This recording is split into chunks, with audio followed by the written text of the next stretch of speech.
Alright, what's going on, guys? Welcome back to another YouTube video, and in this video I'm gonna tell you about a few ways that you can write colors in CSS. So without any further ado, let's get started.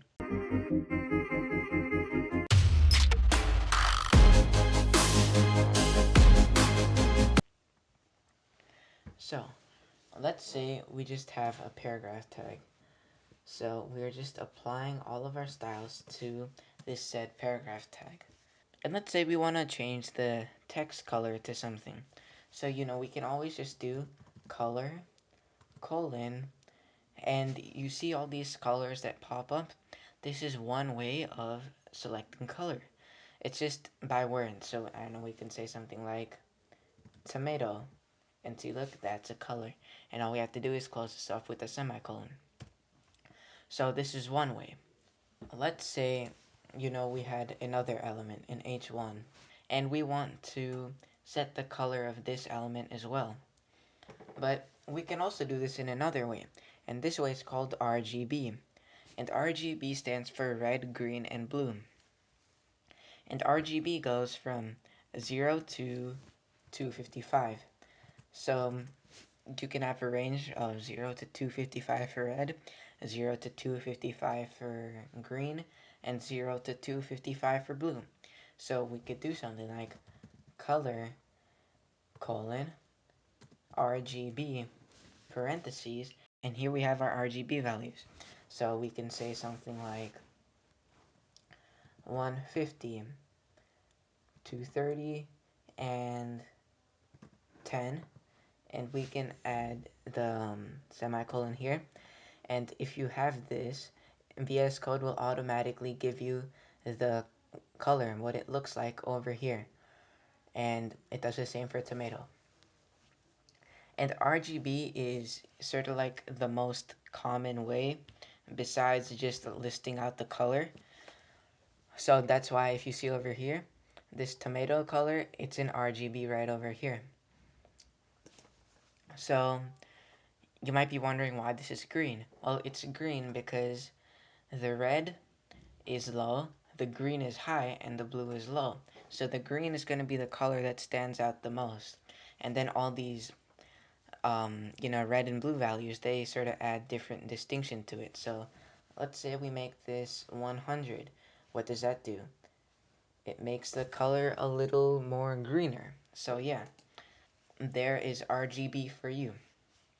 And let's just make something else that we can style. So in H2. And the final way that I'm going to cover in this video, and I'm doing the top 3 ways of doing color in this video, the name, RGB, and finally hex. So color, colon, and then here's where our hex value goes. So hex is like RGB, except it's different, which is why it's called a different thing. So hex is written in hexadecimal form.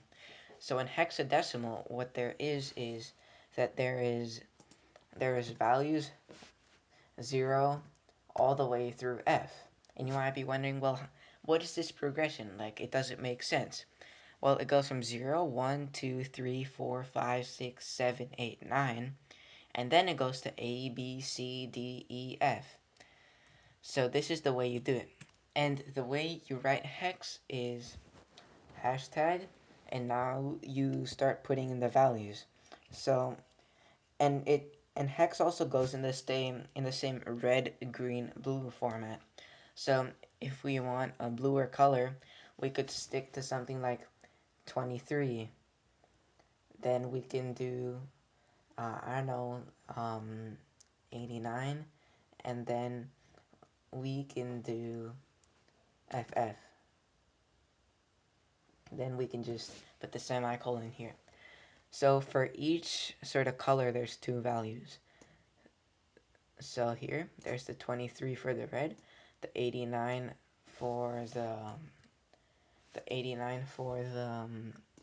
green, and the FF for the purple. So all these ways just end up doing the same thing that you want, and that is giving you the color.